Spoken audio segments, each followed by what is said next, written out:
Hi. Is this working? Wait. Hi. Do you mind if I take this mask off?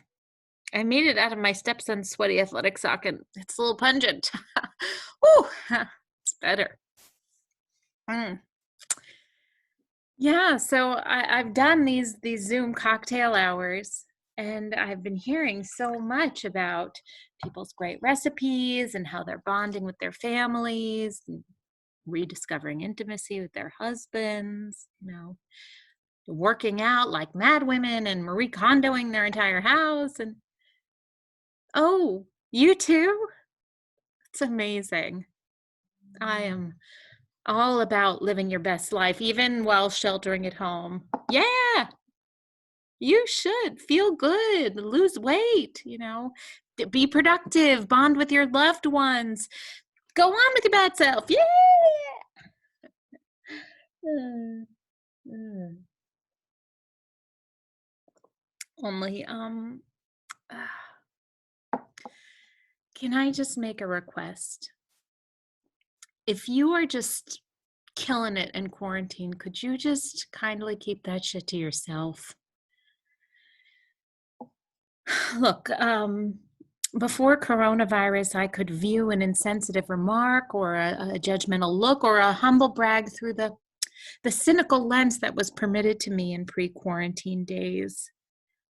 Back then, I could go nurse my bruised ego or my sense of righteous indignation at the world by blissfully taking up a table for two at Starbucks all by myself for the entire day. In that wonderland of solitary togetherness, I could fire up my laptop and not converse with anyone all day, save for the comely barista asking me if I wanted my pastry warmed up. And then, only then, when I had been fortified with enough silent time amongst my fellow anonymous latte and matcha drinkers, only then would I need to force myself to return to active engagement with my fellow human beings and deal with our relentless stream of self aggrandizing bullshit.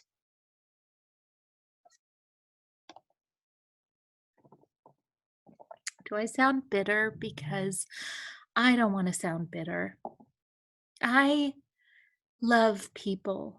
I really do. You know, I love you and I need you. Once upon a time I used to go out with real other live humans on Saturday nights, and I would shoot all kinds of breezes, obviously with the help of some vodka or overpriced rosé. I mean, I'm not a superhero, but I used to engage in conversation with actual people, cavalierly sitting less than 6 feet away from me. People whose bodies I could see, not just their disembodied Zoom heads, but maybe their cleavage or a rogue tuft of chest hair. And it wouldn't matter how good their Wi-Fi was or if they were backlit or frontlit. During these conversations, my fellow diners and I would try to regale each other with charmingly self-deprecating yet surreptitiously braggy facts about ourselves.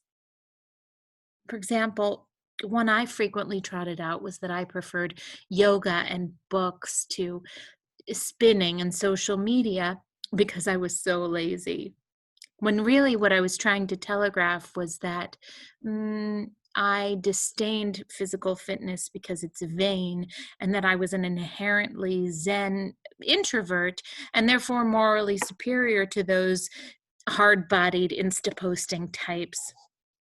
Only, of course, the reality was that I wished that I had a hard body that was Instagram worthy.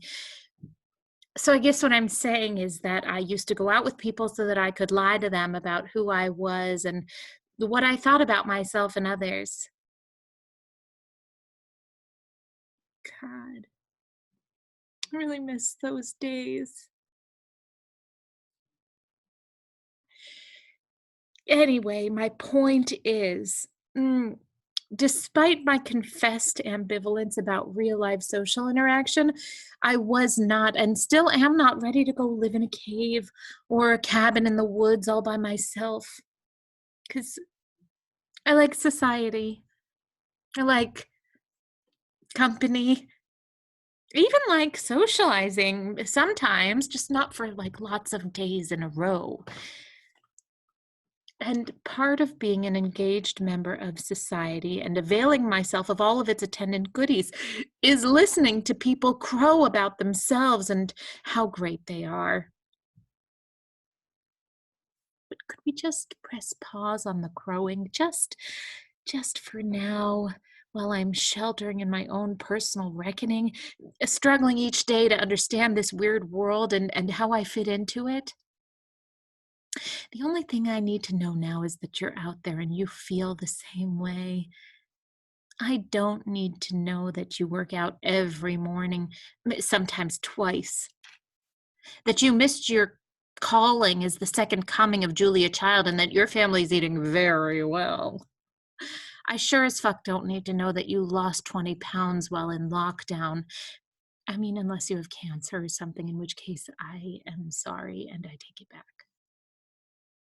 I also don't need to know that you have been inspired to write your great American novel, to clean your closets, to empty out your garage and give to charity and plan happy birthday parades for your 20 besties where you threw up a homemade cake out your sunroof and then brandished a beautiful sign that you made out of repurposed milk cartons and that all your friends are going to come parading for you next week.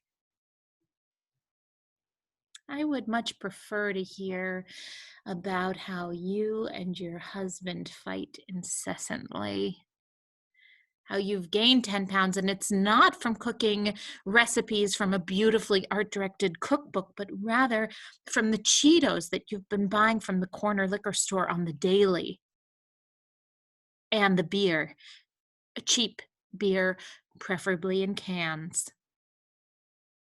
I'd like to hear how you don't go anywhere near your vagina anymore, at least not for grooming, maybe for an occasional furtive masturbatory session locked in your walk-in closet with some tragically unsatisfying you-porn video on mute because you don't want your children who are remote learning in the adjacent room to hear it. I'd like to hear how your parenting sounds a little something like this. Make sure you go to bed before 4 a.m. tonight. Or, don't get that marshmallow dinner on your bed sheets because I don't intend to change them for another 3 weeks. Or, don't play that Grand Theft Auto marathon by yourself. Why don't you reach out to that nice 22-year-old stranger you met online the other night who taught you how to strangle the hookers? Because it's very important for you to interact with other people during this time of social isolation, darling. If you don't have stories like that, but instead have stories of the more inspiring or uber positive variety, please just shut the fuck up. I would really appreciate it.